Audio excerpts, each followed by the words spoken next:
你有没有想过，你租的房子根本不是房子，而是鬼屋？1周前，我带着女儿在我单位附近租了一套房子，房子宽敞干净，离单位也近，最关键房租还很便宜。房东是一个30岁上下的漂亮女人，跟她同住的是她的母亲。房间里什么都有，你什么都不需要添置，但只有2个要求：第一，不能往墙上钉钉子，我们的房子一直保养得很好，我妈妈不喜欢墙上有洞；第二，不要寄快递到这个地址，我妈妈喜欢偷拆租户的快递，若是丢了东西，概不负责。我一愣，忙说一定保证遵守约定规则。可我住进来当天晚上就遇到一件怪事，女儿总说房间有味道。妈妈，臭臭，开窗。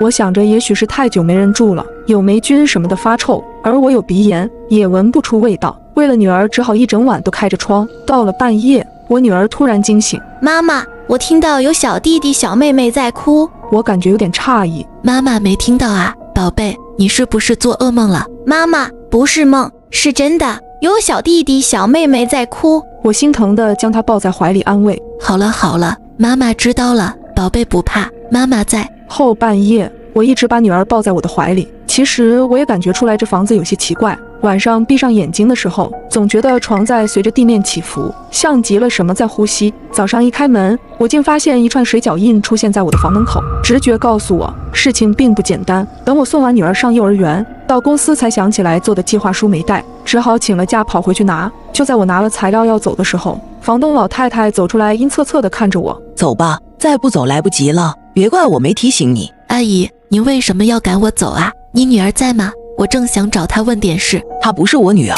老太太打断了我。如果我说她是我妈妈呢？我被吓到了，慌不择路地跑了出去。若是如此，我和牙牙得考虑搬家了。但这个房子是半年起租，押3付3，租这个房子几乎花掉了我大部分积蓄。如果我提前退租，刚付的3个月房租是不退的，想想就肉疼。正在我纠结之际，我被一个算命的老道拦住了。老道挂了个算无一策的牌子。姑娘要不要算一卦？我一想，最近我和牙牙都睡不安稳，那就算一卦吧。老道大呼不妙。下震上坎，易卦相叠，震为雷，坎为易，雷雨交加，险象丛生，环境恶劣啊！你身上有一股儿血腥味儿，住的地方不太平啊。我心里咯噔一下，便问怎么个不太平法？你有没有想过，你租的房子根本不是房子？不是房子是什么？房东是不是不让你往墙上钉钉子？我点点头。你今晚回去钉1颗钉子就知道了。老道又给了我2张符纸，记住，钉完之后把这2张符纸贴在身上，无论听到什么看到什么，都不要出声。到了晚上，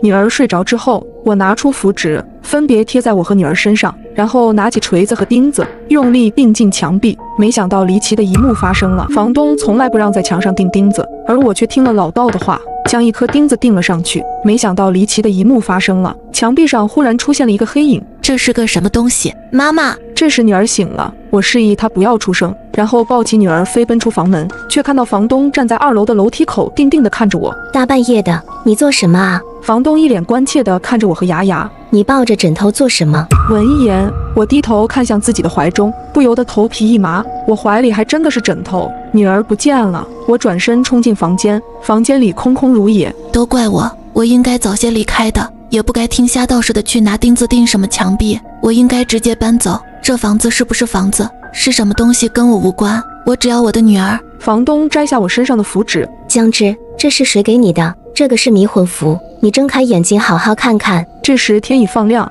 我抬起头看着房间内的一切，墙上的黑影不见了，就连锤子和钉子也不见了踪影。牙牙光着脚站在床边，哭着叫妈妈。这什么情况？江之，你知道我这里的房租为什么这么便宜吗？这几年有个房地产开发商看中了这块地皮，而我家是仅剩的钉子户，所以他们想方设法赶走我的租客，切断我和我母亲的经济来源。我母亲还被刺激出了精神病。江之，无论他们说什么都不要相信，给你符纸的人不可信。房东这么一说，我倒有些不好意思了，怪自己轻信那个瞎道士，弄了个迷魂符把自己吓个半死。第2天下班路上再次遇到了那个老道，我一看到那个道士便气不打一处来，不料我还未开口，他便大惊失色道：你的孩子丢了。我冷笑道：我女儿好好在幼儿园呢，你别骗人了。我掏出他给的符纸扔在地上，他脸色苍白，喃喃自语：好厉害的煞气，这符纸被他毁了。装，接着装，开发商到底给你多少钱让你装神弄鬼？什么？